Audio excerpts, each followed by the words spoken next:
आज के मौजूदा गर्मा गर्मी में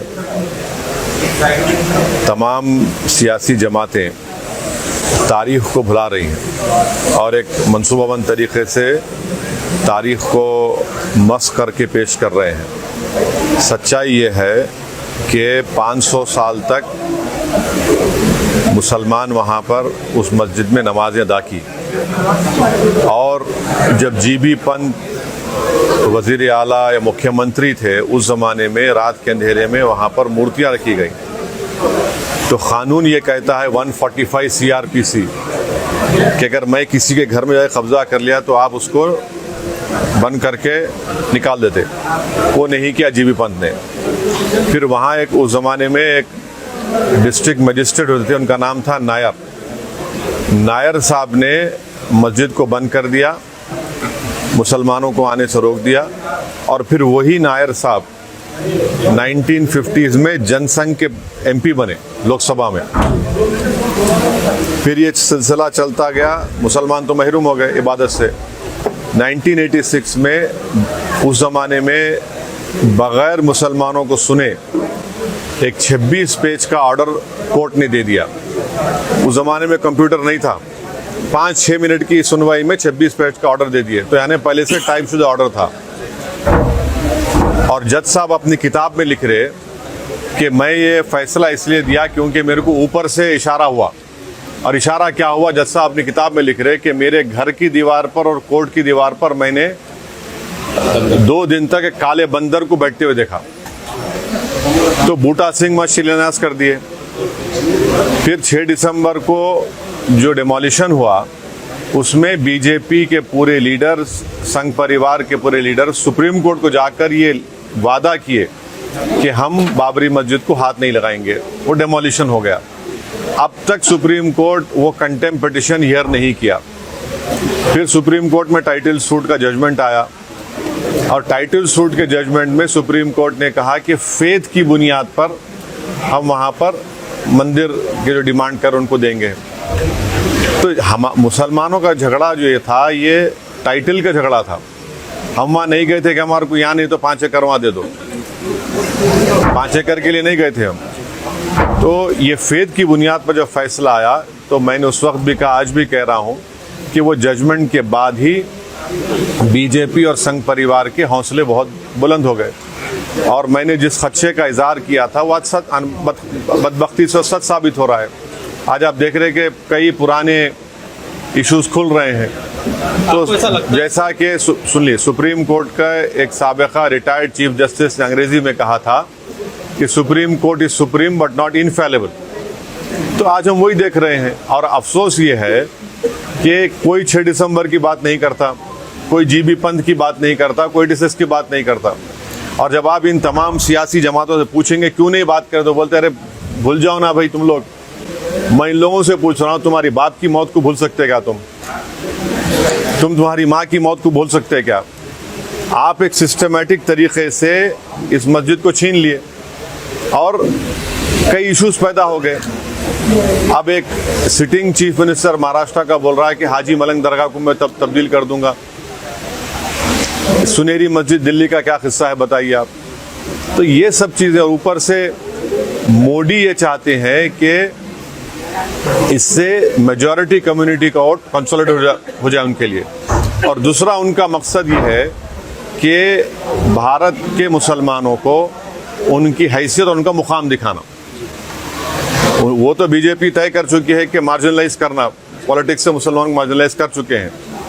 ऊपर से जो दूसरे पार्टीज़ हैं जो अपने आप को सेकुलर बोलते हैं, उन्होंने ये बोल रहे हैं कि हम हर ट्यूसडे को सूरजकांड पाठ और हनुमान चालीसा गवर्नमेंट स्कूल में पढ़ाएंगे।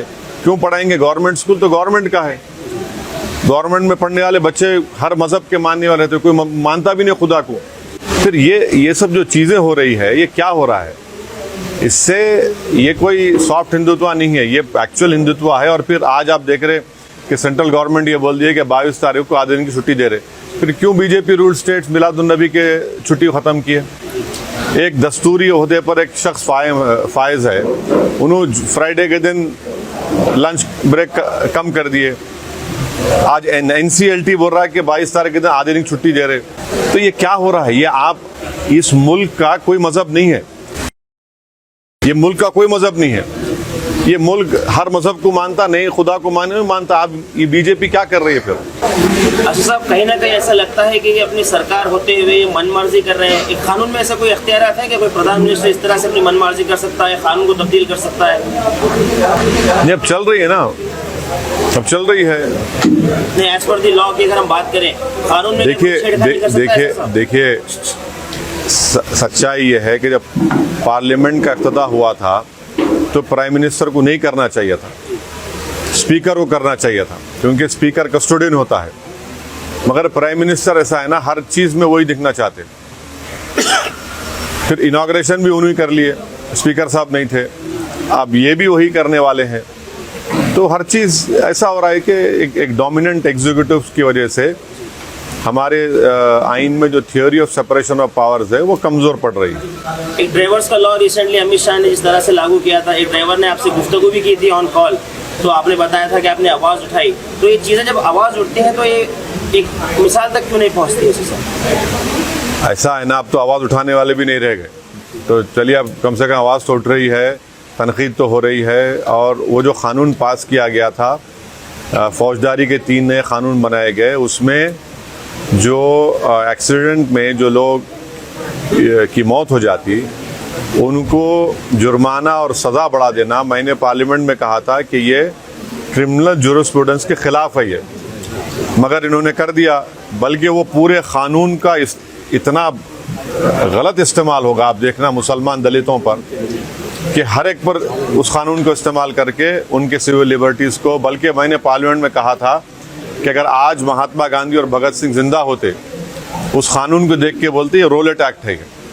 सर, देश में आपको लगता है और भी मस्जिदें टारगेट हो?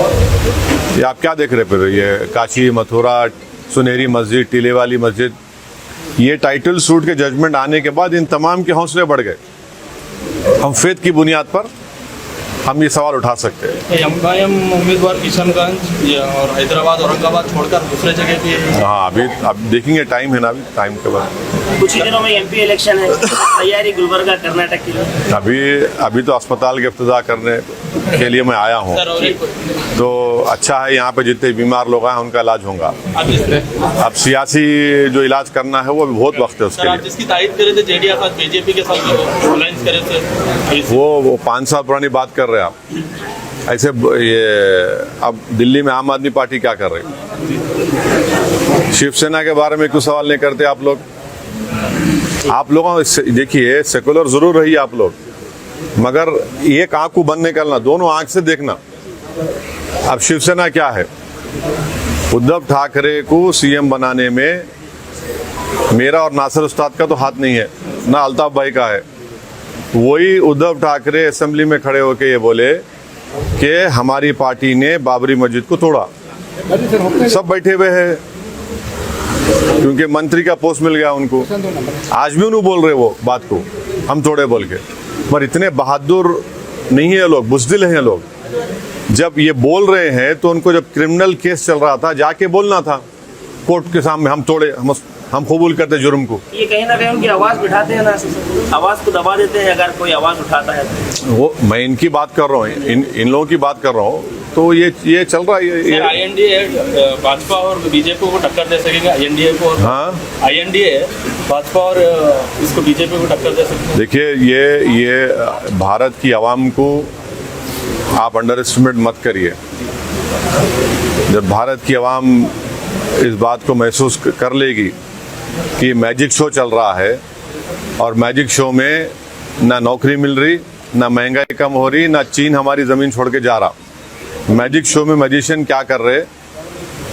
वो ऐसा टोपी में से खरगोश निकाल रहे, खरगोश में से एक फूल निकाल रहे, फूल में से एक फुलझड़ी निकाल रहे। पब्लिक उसी में खुश है। तो एक ना एक दिन ये मैजिक शो ख़त्म होता। स्कूल में मैजिक शो देखे ना आप लोग, मैजिक शो ख़त्म हुआ था, उसके बाद क्या होता, सब जने क्लासरूम चले आते।